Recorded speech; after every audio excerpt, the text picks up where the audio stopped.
Right. Number 7, Events and Festivals Sponsorship Fund.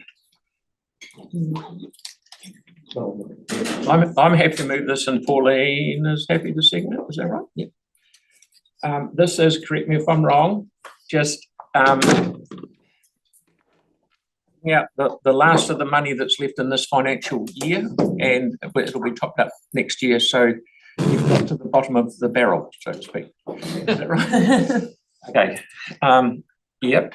I'll take it as read. Have you got a question, Andre? Yes. I'm just wondering why we did the New Zealand Opera funding application a few weeks ago, and that wasn't assessed as part of this. It was assessed through the discretionary response fund. It's a different fund. So discretionary response is part of Strengthening Communities Fund. This is Events and Festivals, which is a different account. That's right. So I'm asking why.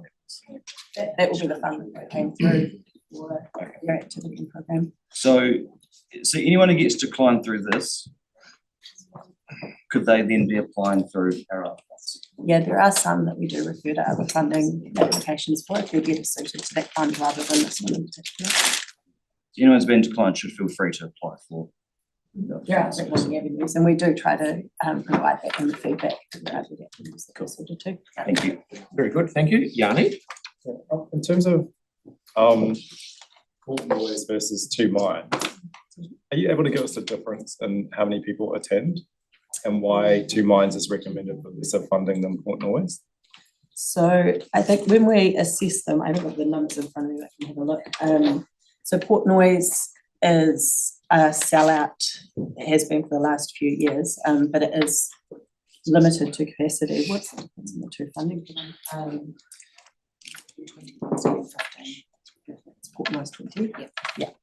So Port Noise was getting a higher amount of funding than Two Minds because of the alignment to our art strategy as well, and some of the work that they're doing to support local artists.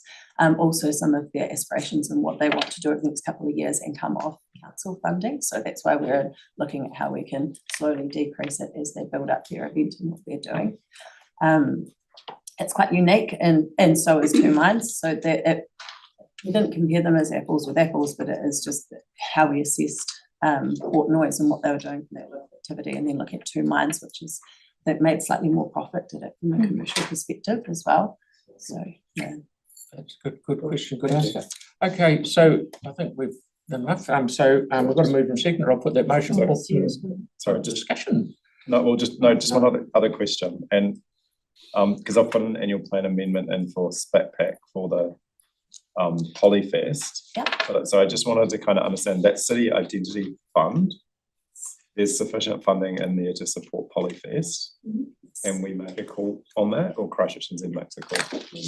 That one, and we have, yeah. So we're going to support it through City Identity Fund instead of Events and Festivals, so we can work really closely with them on the event this time round. And do we know what the quantum is that we've recommended through that fund? Yes, 35. Yeah, 35 this year. We don't have their business plans or their growth plans for coming years. They haven't submitted a multi-year plan for us, so we're going to work with them. Their meeting's being set up by SENA now to determine what they're going to be doing ongoing, and then we'll reassess the amount of funding. Right. I mean, just to flag, so they have presented, SPATPAC has actually presented something to us with a number of projects, including Polyfest, but I think multi-year funding considerations for the annual plan. But there's enough time we can work through that process to make sure we get the best outcome. Getting the right support. Okay. Thank you. Sarah.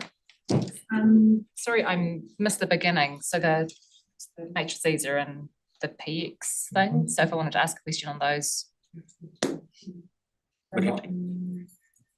applications tend not to be. Yeah, I have one on the Coca-Cola Christmas in the park. Yeah. I just don't know whether I can ask it or not. My understanding is that they're in peaks because it will affect some of their sponsorship, if that's right. So that's okay. Yeah, so there's a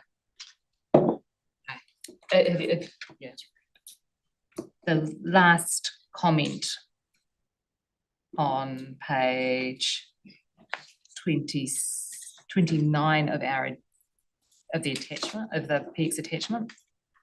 Is that in the recommendation and the staff feedback?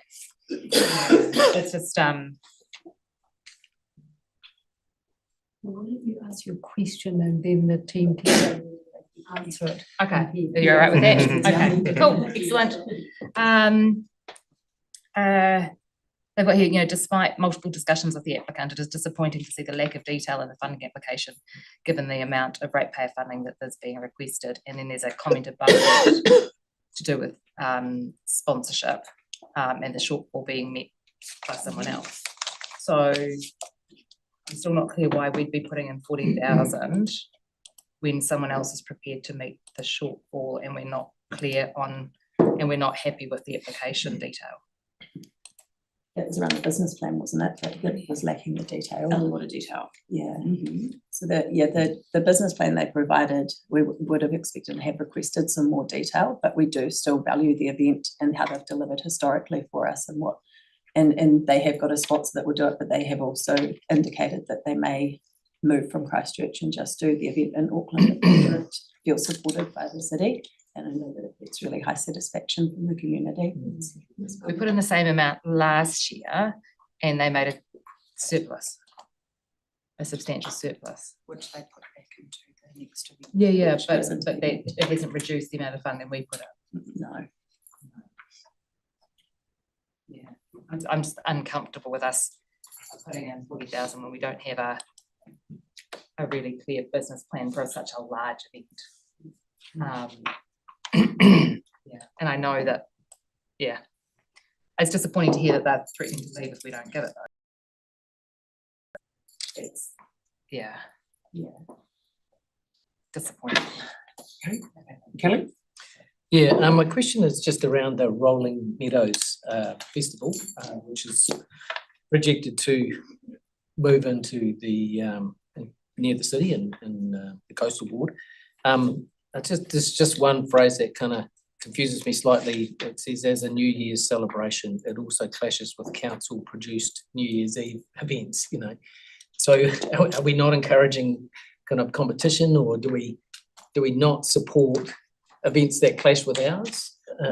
Part of that comment is related to we invest significantly into our New Year's celebration for the city, and it's really high in high satisfaction. And so that's our sort of event as a city that we focus on, and we tend to do that with other events as well. There are ones. I think there was other factors that contributed to that decision as well. It was just an additional note that we put it. And it's all theirs as a commercial It event is, sort of yeah, thing, it is with high ticket price. There's some opposition from locals in my hood, but yeah. Okay. Thank you. Right. Yeah, following on from that has got potential to grow into something, I think, potentially quite large, potentially real economic win for the city. That seems to me like all the thing that potentially should be referred to Christchurch NZ. And that could be something we get discussed through the city partners group. Nice one. Just on Kelly's point around that particular event, why would we not look to scale our one back or make ours just more the kids side of it, because it's not really the kids looking at the line. Yeah, I think ours has now evolved into two events. So we've got the kids event that's earlier on, and then it moves into the adult celebration in the evening. So we have two separate New Year's kids and then the New Year's adults, which does attract a lot and really like this demographic as well. I don't think that was the absolute reason that we recommended the decline. I think it was more based on the numbers of being a commercial event. We tend to base it around ticket pricing as well, how accessible it is. It's not really accessible. But it is for a smaller demographic, but we are catering to that smaller demographic within our larger demographic for our New Year's event. Right, great questions. Is there any discussion, debate on this? Yeah, I mean, I just wanted to thank staff for the work that they do around bringing the funding thing to us, but also all the work that goes into supporting the events. I've had the privilege of going to a number of different functions to support the events and seeing the work that staff do, and there's a lot more than just the funding. There's all the on the ground support that they give. So I just wanted to pass on an acknowledgement and say thank you. I think we're spoiled. There's so many cool events in our city now, happening all the time throughout the year. So, and a lot of that's due to the work that our staff have done to support those events. So yeah, just want to say thank you. I know there's a lot of work that goes on after hours, on weekends, all times of the day, and I But the funding, I think it's really good, clear rationale, clear priority, correct, clear understanding of how the priorities have been set. So I appreciate the work that's been done. I support it. And one thing I don't envy your position, you've got more and more people asking for sometimes what's less money or the same or less money, so I do not need a position. Right, so I'll put that motion, all those in favour? Aye. Against? Thank you, that is carried.